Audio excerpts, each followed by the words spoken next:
Hello everyone. Now today you're in my sports business school, okay? And I have a question for you.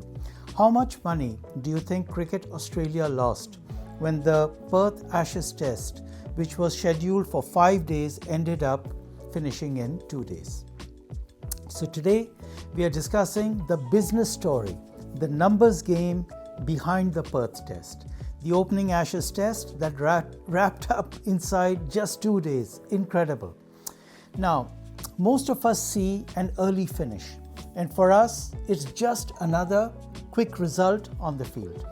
But business-wise and financially, it's a very different story. So let's discuss how much Cricket Australia potentially stands to lose or lost, how test match economics work, and what an early finish really means for the business side of cricket. Okay, now when a 5-day test ends in 2 days, sports management students should ask, does the home board lose money? And the short answer is yes, of course they do. That's logical. But here's an important point. They don't lose money on the big revenue pieces, which are broadcast and sponsorship revenues. Broadcast revenue contracts are fixed. Broadcasters such as Star and Sky pay the same amount of money whether the match lasts for 1 day or for a full 5 days. Sponsorship deals don't get refunded either because those are long-term commercial agreements. So the core income, the hundreds of millions of dollars that fund Cricket Australia, stays intact. No issues over there.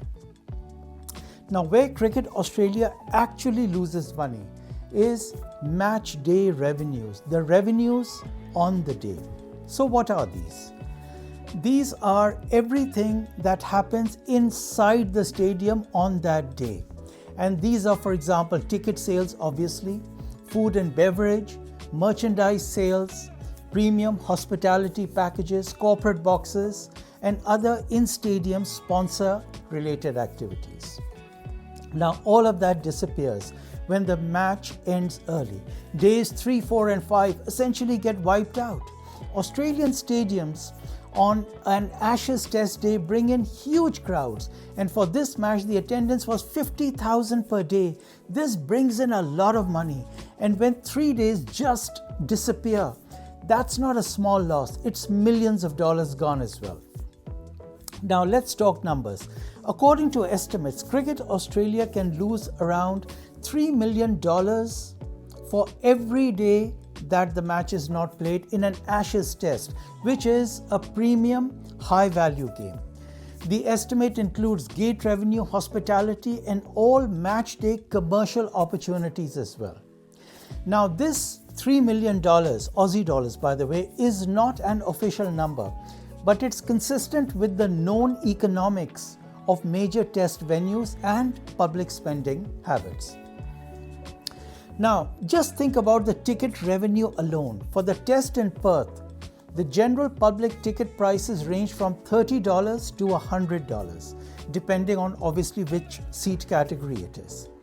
On day one, tickets can run anywhere between $50 and $170. That's a lot. Hospitality is of course much higher. Cricket Australia's premium experience can cost you over $1,500 per person per day. And all those packages completely sell out during an Ashes series. So if you take into account all tickets and hospitality, a reasonable average ticket price is somewhere between $60 and $90 per spectator per day. And with 50,000 fans per day, that's a lot of money. So the $3 million lost per day is actually a conservative number. So you're looking at over 3 days, a $9 million loss, money simply gone. Look, obviously match costs also don't take place when the match finishes early. So that kind of offsets the revenue losses to some extent, but the net loss of $9 million over 3 days is a reasonable figure after taking expenses into account. Now let's clear up some misconceptions as well. Fans often assume that broadcasters pay based on the number of days played. No, they don't. Cricket Australia's domestic and international broadcast contracts are worth hundreds of millions of dollars. Those deals are locked in for the entire series, entire season, and sometimes for multi-year cycles. And if a match ends early, that doesn't change what the broadcaster will pay Cricket Australia. Now sure, broadcasters lose advertising revenue and sponsors get fewer on-screen hours, but that financial risk, that financial hit doesn't fall on Cricket Australia. The contract protects them. Sponsors also don't get refunds when a match ends early. Their deals are structured across whole seasons, not just by days or hours. They are long-term strategic arrangements. But remember that there is an important indirect impact. Less visibility and fewer match days means less value delivered to the broadcasters and the sponsors. That can weaken bargaining power for future negotiations in the next contract cycle. So while Cricket Australia doesn't immediately lose sponsorship money, repeated early finishes could eventually reduce how much brands are willing to pay. But that's a long-term commercial risk, not a short-term financial hit. Okay, so to summarize, a test finishing inside 2 days doesn't affect TV money. It does not affect long-term sponsorship agreements, but it does heavily impact match day revenue. And that can be worth millions of dollars per day, especially during an Ashes series where crowds are big, ticket prices are at a premium, and hospitality is high value. Now, for Cricket Australia, the Perth test ending in 2 days probably cost them around $9 million or even more in lost income. And that's the business reality behind the actual on-field cricketing drama.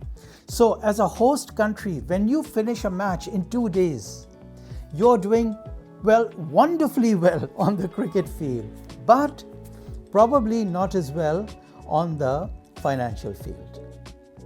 Okay? Till next time.